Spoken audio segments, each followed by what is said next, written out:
My first video this year, and I shall wish you all a beautiful 2024. May it be great, successful, and full of joy. And this video will be about my first hut hike, or cabin hike, or whatever you may call it in English. In German it's Hüttentour. So it's basically hiking from cabin to cabin. And there's this beautiful hiking culture in Germany, where you've got people running cabins in the mountains, serving food, and the food often being brought by helicopter, and then they are accommodating hikers.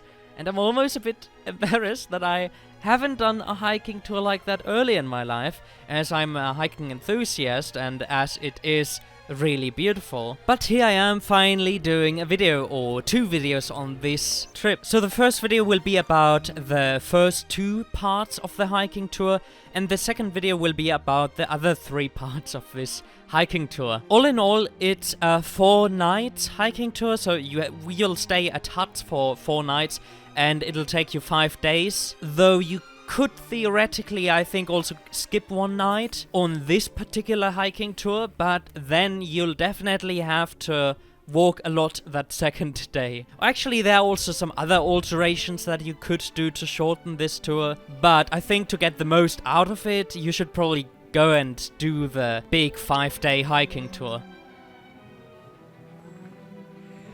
Alright, so here we are again at the Königssee.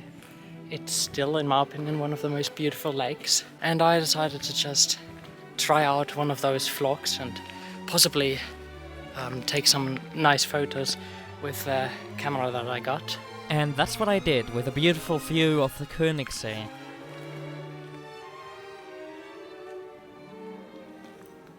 Well, and the first part of this hiking tour was really the easiest. Going up something like 700 meters and just walking for like 8 kilometers, so not really that much.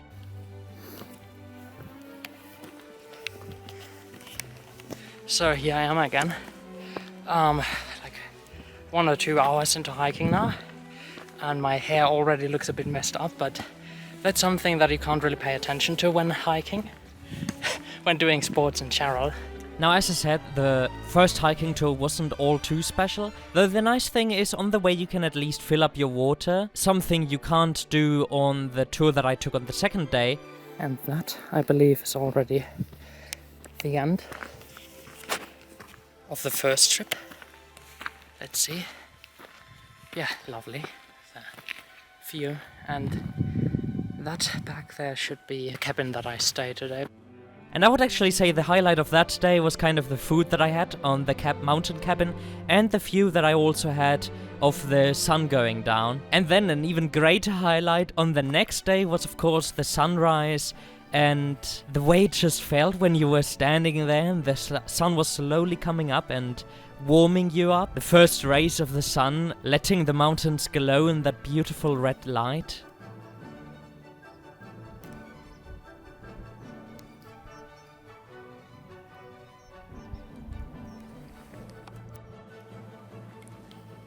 Alright, and here we go again. On the way to the Wasserarm. The Wasserarm is about 8 hours away according to the sign.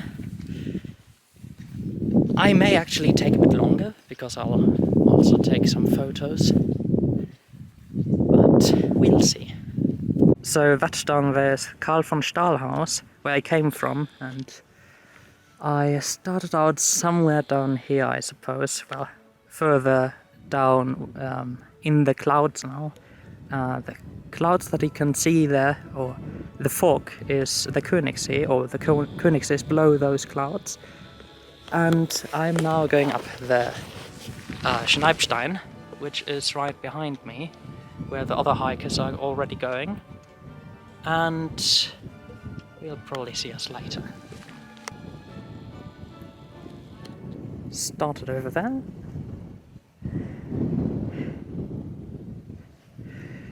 And now all the way up here. This is the Schneibstein right behind me, and I came from the Carl-von-Stahl-Haus, as I have said already.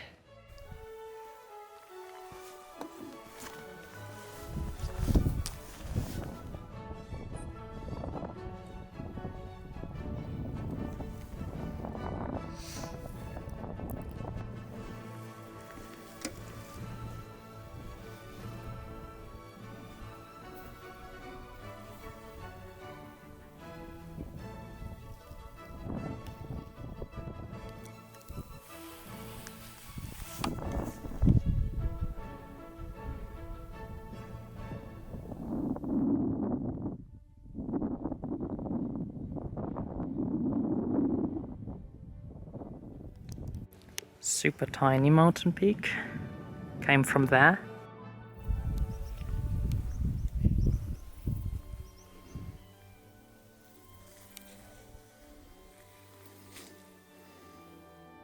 I'm not sure whether you can see the airplane or not, but I think it's quite amazing that someone is up there, probably traveling, possibly to their holiday, possibly working traveling for work, and I'm down here enjoying this beautiful lake